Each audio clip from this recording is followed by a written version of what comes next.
Hello guys, मैं हूँ Chris और ये मूवी शुरू होती है उस समय जिस समय डायनासोर का राज हुआ करता था। फिर हमारे अर्थ पे आके बहुत बड़ा एक प्लैनेट टकराया जिसकी वजह से सारे डायनासोर विलुप्त हो गए हैं। पर इस घटना के बाद गुफा में रहने वाले कुछ आदि मानव सरवाइव कर जाते हैं। फिर बाहर आकर उनकी नज़र एक एस्ट्रॉयड के गोलाकार टुकड़े पर पड़ती है। फिर वो लोग वो गोलाकार टुकड़ा अपने हाथ में उठा लेते हैं, लेकिन वो काफ़ी ज़्यादा गर्म होता है। इसकी वजह से वो पैरों के साथ उसके साथ खेलने लगते हैं। जैसे जैसे समय बीतने जाता है वो उसके साथ काफ़ी ज़्यादा देर खेलने लगते हैं और उनको ये सब करने में काफ़ी ज़्यादा मज़ा आ रहा था और वो लोग खेल खेल में फुटबॉल गेम का आरंभ कर देते हैं। और यहाँ से सीन शिफ्ट होता है और हमें काफ़ी ज़्यादा समय के बाद का सीन दिखाया जाता है। यहाँ पर रहने वाले आदि मानव ने अपना ही अलग एक अस्तित्व बनाया रहता है।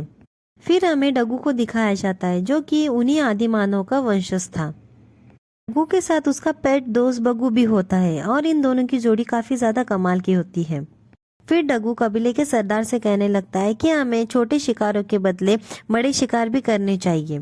और बॉबलर उन्हें पुराने फोटोज दिखा देता है और कहता है कि हमारे पूर्वजों ने भी कभी बड़े शिकार के बारे में सोचा नहीं था और हम भी नहीं सोचने वाले, और वो तो एक तरह के राउंड पीस का ही शिकार करते हैं। ये सुन के बग्गू चुप हो जाता है और ये सब अपने अगले शिकार के लिए वहां से निकल पड़ते हैं।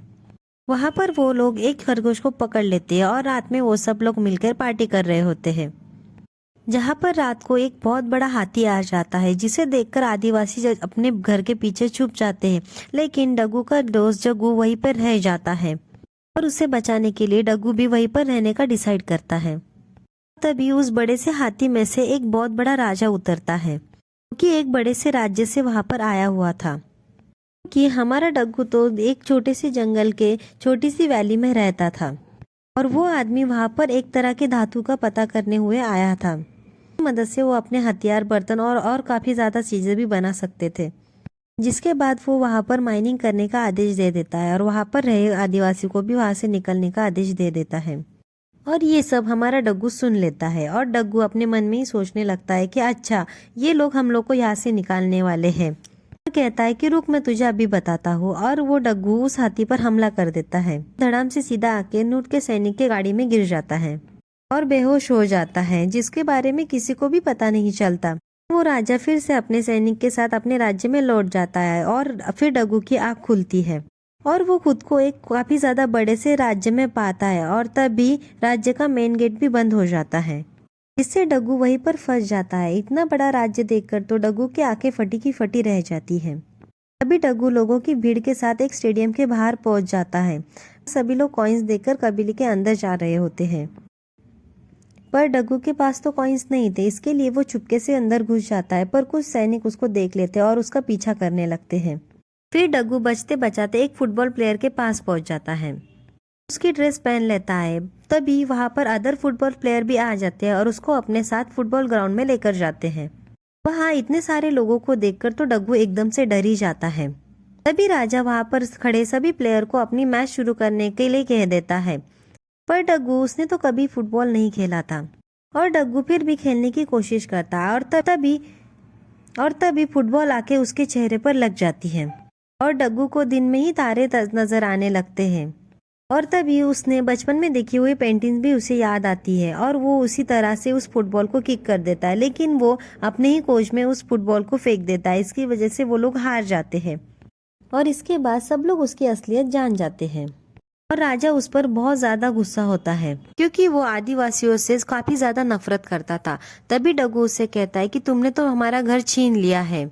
फिर नूत उसे कहता है, मतलब राजा उसे कहता है कि तुम्हारे जैसे लोगों का कोई घर नहीं होता, और वो उसे मार डालने का आदेश दे देता है और गेम को फिर से शुरू करने के लिए कहता है।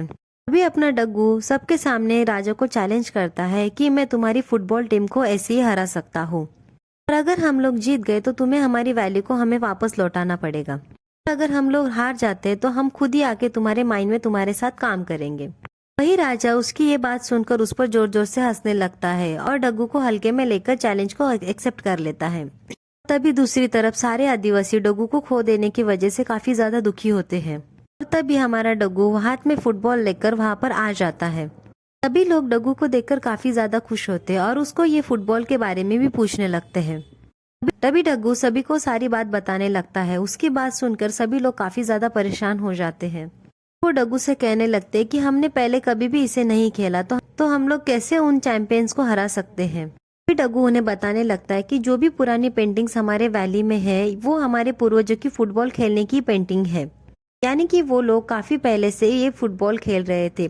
और उसकी ये बातें सुनकर सभी लोग तैयार हो जाते हैं। उसके बाद डग्गू उन सबको फुटबॉल गेम के रूल समझाने लगता है, पर वो सब लोग उल्टी उल्टी हरकत करने लगते हैं।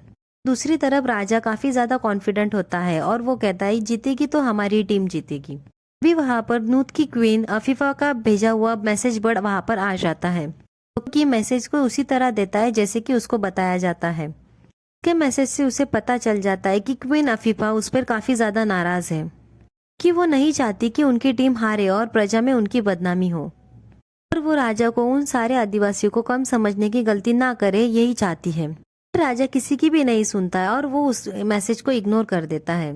ये डग्गू अपनी टीम को खेल सिखा रहा होता है और तभी वहां पर बहुत बड़ा सा डग आ जाता है और वो उनके फुटबॉल पे पैर रख के फुटबॉल को तोड़ देता है। इससे डग्गू काफी ज्यादा उदास हो जाता है, पर डग्गू हार नहीं मानता और सोचता है कि वापस वो राज्य में जाके और एक फुटबॉल लेकर आ जाएगा। और वो राज्य में चला जाता है और वहां पर उसे फुटबॉल ग्राउंड में डुगू मिल जाती है, क्योंकि फुटबॉल खेल रही होती है। वो डग्गू को देख लेती है।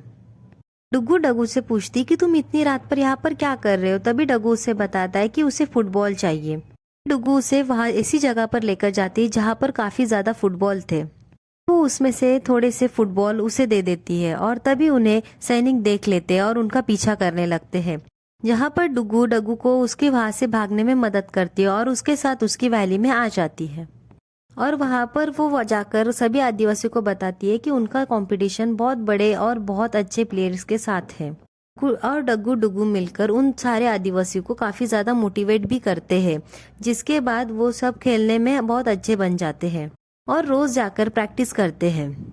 और यहाँ पर राजा को पता चल जाता है कि वो सारे आदिवासी काफी ज्यादा समय से फुटबॉल खेलते आ रहे थे, इसका मतलब वो लोग फुटबॉल में काफी ज्यादा अच्छे होंगे। और उसे ये भी पता चल जाता है कि वो सारे आदिवासी काफी समय से अच्छे से फुटबॉल की प्रैक्टिस भी कर रहे हैं। यहाँ पर डग्गू और उसके साथी काफी अच्छे से फुटबॉल खेलने लगते हैं। तभी नूत के सैनिक डग्गू को चुपके से किडनैप कर लेते हैं, उसे माइन में लेकर जाते हैं। वहां पर राजा उसे मिलता है और कहता है कि तुम लोग काफी समय से फुटबॉल खेलते आ रहे हो, ये सब मुझे पता चल गया है। और वो उसे पेंटिंग बनी हुई दिखाता है और कहता है कि इस खेल की शुरुआत भी तुम्हारे पूर्वजों ने की थी।